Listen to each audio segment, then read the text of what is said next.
अगर मैं एक बात बता दूं, जितने इंडियंस ये देख रहे हैं और एक बार गूगल करना कि सबसे ज़्यादा कम ओबेसिटी रेट कहाँ पे है।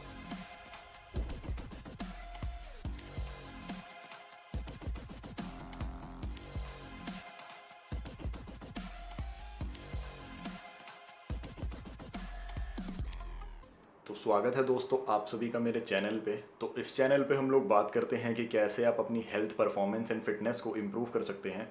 तो अगर आप लोग उसमें इंटरेस्टेड हो तो मेरे चैनल को सब्सक्राइब कर दीजिए और साथ के साथ बेल आइकन को भी ज़रूर दबाएं ताकि मेरे हर लेटेस्ट वीडियो की अपडेट आप लोगों को मिलती रहे।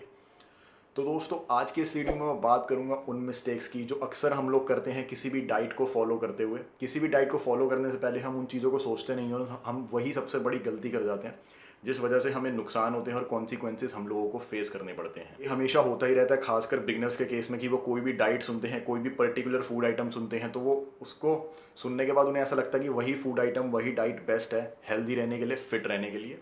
तो मैं इस वीडियो में बात करूंगा कि क्या हम लोग ऐसी गलतियां कर देते हैं किसी भी डाइट को फॉलो करने से पहले। हमें हमें किन चीज़ों का ख्याल रखना चाहिए कोई भी फूड आइटम को अपनी डाइट में ऐड करने से पहले और कोई भी डाइट को फॉलो करने से पहले। तो जब भी हम कोई नई डाइट सुनते हैं ना, कोई भी नया फूड आइटम सुनते हैं जो जिसे हमें दिखाया जाता है कि ये बहुत हेल्दी है, तो हम बड़े अट्रैक्टेड होते हैं उसकी तरफ कि हाँ भाई ये चीज़ बहुत बढ़िया है। और हम ये भी नहीं जानते कि वो चीज़, वो डाइट कहाँ पे खाई जाती है, कहाँ फॉलो की जाती है, कंट्री में फॉलो की जा रही है, वहाँ का क्लाइमेट कैसा है, वहाँ के कल्चर कैसा है। तो हमेशा कोई भी डाइट होती है ना, उन वो हमेशा डिपेंड करती है भाई उस जगह के कल्चर पे, उस जगह के क्लाइमेट पे। क्लाइमेट और कल्चर के हिसाब से भाई अलग अलग डाइट्स होती हैं, ये बात अभी दिमाग में बिठा लो। जैसे कि अगर आप देखेंगे यूएस का जो डाइट पैटर्न है वो टोटली डिफरेंट है इंडिया से, जापान का डिफरेंट है, चाइना का डिफरेंट है। ज़्यादा ही नहीं, मैं तो अलग अलग कंट्रीज़ की बात करूँ। अगर हम अपनी कंट्री के अंदर की बात करें, इंडिया में भी अगर आप साउथ इंडिया में जाएंगे तो भाई डाइटिंग कल्चर टोटली अलग है, नॉर्थ इंडिया का टोटली अलग है, वेस्ट का अलग है। तो ऐसे ही हमेशा यार जगह के हिसाब से, कल्चर के हिसाब से डाइट्स अलग अलग होती हैं, क्लाइमेट के हिसाब से भी। और हम ये चीज़ें कभी भी कंसीडर नहीं करते हैं, कोई भी डाइट फॉलो कर लेते हैं। सबसे पहले ये जानना ज़रूरी है भाई वो चीज़ कहाँ खाई जाती है, कहाँ फॉलो की जाती है, और जहाँ के लोग उसे खा रहे हैं वहाँ का क्या कल्चर है, क्या क्लाइमेट है, इन सब के हिसाब से डाइट्स होती हैं। और यही हम लोग सबसे बड़ी गलती करते हैं। अब हमारे केस में यहाँ क्या होता है, इंडिया में जैसे वाइट राइस का बहुत ज़्यादा होता है कि वाइट राइस बेकार होते हैं, और ये इंडियंस ये बात हमेशा ही मानते हैं। और मैं कहता हूँ कि भाई कल्चर देखो, सबसे पहले जो इस वाइट राइस को बेकार बता रहे हैं वो लोग भाई वेस्टर्न्स हैं। उन लोगों के हिसाब से वहाँ का कल्चर क्या है, उन लोगों की जो खाना होता है भाई वो बॉइल्ड फूड होता है। उन लोगों के पास इतना फाइबर नहीं होता, स्पाइसेस नहीं होते, वो बहुत सिंपल बॉइल्ड फूड खाते हैं। जैसे कि राइस ले लिए, साथ में ब्रोकली होगी, चिकन होगी, वो भी बॉइल्ड और सॉल्टेड। तो वहाँ हमारी तरफ फूड नहीं खाया जाता। उसको बैलेंस करने के लिए, उस डाइट को बैलेंस करने के लिए वो लोग ब्राउन राइस लेते हैं ताकि उन्हें फाइबर, एंटीऑक्सीडेंट्स वगैरह मिल जाए, जिससे उनकी डाइट कंप्लीट हो जाए। अगर हम इंडियन डाइट देखें भाई, हम लोग वाइट राइस लेते हैं, साथ में दाल होती है, राजमा छोले होते हैं। ब्राउन राइस से 5 गुना ज़्यादा फाइबर होता है। हमारे यहाँ का कल्चर ऐसा है कि हम लोग चावलों के साथ दाल लेते हैं, सलाद लेते हैं, सब्जी लेते हैं। हम लोग ऐसे खाते तो हमें वहाँ से फाइबर मिल जाता है। भाई यूएस की बात करूँ तो वहाँ का कल्चर ऐसा नहीं है, वो लोग भाई बॉइल्ड फूड खाते हैं, उनका अपना कल्चर है। तो वो इसलिए उनकी डाइट में फाइबर की कमी होती है, इसलिए उन्हें ब्राउन राइस लाना पड़ता है। बट हम लोग एक बड़ी पिक्चर की तरफ नहीं देखते, एक से ज़्यादा नॉलेज गेन नहीं करते। ऐसे ही मैं बात करूँ जापान की, तो जापान में भी वाइट राइस खाए जाते हैं। और अगर मैं एक बात बता दूँ, जितने इंडियंस ये देख रहे हैं और सोचते हैं ना वाइट राइस खाने से ओबेसिटी आती है, मोटे हो जाते हैं, एक बार गूगल करना कि सबसे ज़्यादा कम ओबेसिटी रेट कहाँ पे है, और वो जापान में है। ठीक है, अगर वाइट राइस से ऐसे मोटे हो रहे होते ना तो जापान में सबसे ज़्यादा ओबीज लोग होते, बट वहाँ नहीं है। वहाँ का सबसे लोएस्ट ओबेसिटी रेट है, और ओल्ड एज में भी वहाँ ज़्यादा डिजीजेस नहीं होती, हेल्दी हैं वहाँ के लोग, और वो वाइट राइस खाते हैं। कभी भी, मैं हमेशा अपने इतने वीडियोस में बोलता हूँ, कोई भी एक फूड या फिर फूड आइटम कुछ भी हो, वो तुम्हें मोटा नहीं कर सकते और कोई भी तुम्हें पतला नहीं कर सकता। बहुत चीज़ें आती हैं, आपका ओवरऑल लाइफस्टाइल आता है। तो अलग अलग कल्चर्स होते हैं भाई, अलग अलग फूड आइटम्स होते हैं, उस हिसाब से चॉइसेस होती हैं, और वो फिर उसे अपना एक बैलेंस्ड मील बनाते हैं। जैसे जापान की बात करूँ, वो लोग वाइट राइस लेते हैं, साथ में वेजिटेबल करी होती है फॉर फाइबर, क्योंकि वाइट राइस में इतना फाइबर नहीं होता। एक वेजिटेबल करी होती है, वो लोग वो खाते हैं फाइबर के लिए, साथ में कुछ नॉन वेज होता है, चिकन, मटन या फिश, प्रोटीन वगैरह के लिए, और बाकी हेल्दी फैट्स के लिए।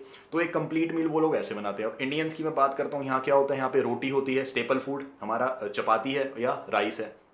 तो उसके साथ हम लोग दाल या राजमा, छोले, सब्जी, सैलेड ये सब लेते हैं। हम ऐसे बैलेंस बनाते हैं अपने मील को।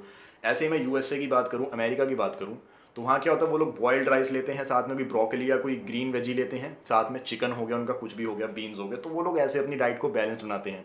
कुकिंग स्टाइल हर कंट्री में अलग मिलेगा आप लोगों को।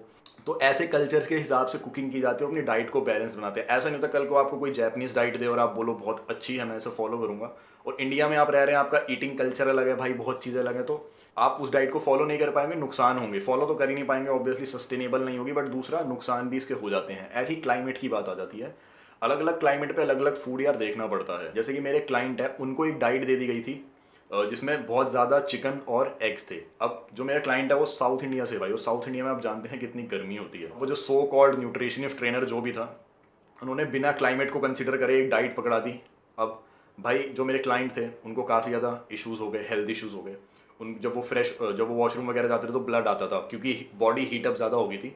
हाई प्रोटीन वगैरह इन सबको डाइजेस्ट करने में मुश्किल होता है बॉडी के लिए, तो वो हीटअप होती है बॉडी। अब साउथ इंडिया में बंदा ऑलरेडी रह रहा है जहाँ गर्मी इतनी है, प्लस तुम इतनी चीज़ें वो खिला रहे हो जो उसकी बॉडी में और हीट पैदा कर रही है, तो ब्लड ही आएगा ना बाहर। ये सब चीज़ें देखनी पड़ती हैं। ऐसी डाइट वहाँ चल जाएगी जैसे नॉर्थ इंडिया में चल जाएगी, जैसे आपका कश्मीर हो गया, उत्तराखंड हो गया, हिमाचल प्रदेश हो गया। वहाँ पे ऐसी डाइट चल सकती है जब बर्फीले इलाके हैं, ठंड होती है, वहाँ ऐसी डाइट हो जहाँ पे बॉडी थोड़ी हीटअप हो, जिससे वहाँ ज़रूरत है। अब तुम साउथ इंडियन को ऐसी डाइट दे दोगे, बॉडी हीटअप करोगे, तो भाई नुकसान होंगे ना। इसलिए क्लाइमेट हमेशा देखा जाता है, क्लाइमेट के हिसाब से डाइट्स होती है। अब आप अफ्रीकन कंट्रीज़ को देख लोगे तो वहाँ पे ज़्यादा फूड ऐसे खाए जाएंगे जो कूल डाउन करते हैं, जैसे कि तुम्हारा वाटरमेलन हो गए। तो ये सब चीज़ें वो लोग खाते हैं, अपनी डाइट में इंक्लूड करते हैं ताकि बॉडी हाइड्रेट ना हो और कूल रहे। सिमिलरली आप साउथ इंडिया में जाएंगे, वहाँ भी कोकोनट वाटर काफ़ी ज़्यादा चलता है बॉडी को हाइड्रेटेड रखने के लिए, बट नॉर्थ इंडिया में हम इतना नहीं करते हैं। तो वो सब चीज़ें देखी जाती हैं भाई, क्लाइमेट के हिसाब से फूड आइटम्स होते हैं, फूड कल्चर के हिसाब से डाइट्स होती हैं और वैसे ही फॉलो की जाती हैं। हमेशा उसे बैलेंस बनाना पड़ता है और आप लोगों को चॉइसेस करनी पड़ती है। जैसे अपनी जो डाइट लेता हूँ मैं बहुत अलग नहीं लेता, मैं इंडियन कल्चर के हिसाब से ले रहा हूँ, बस कुछ चेंजेस डाल रहा हूँ।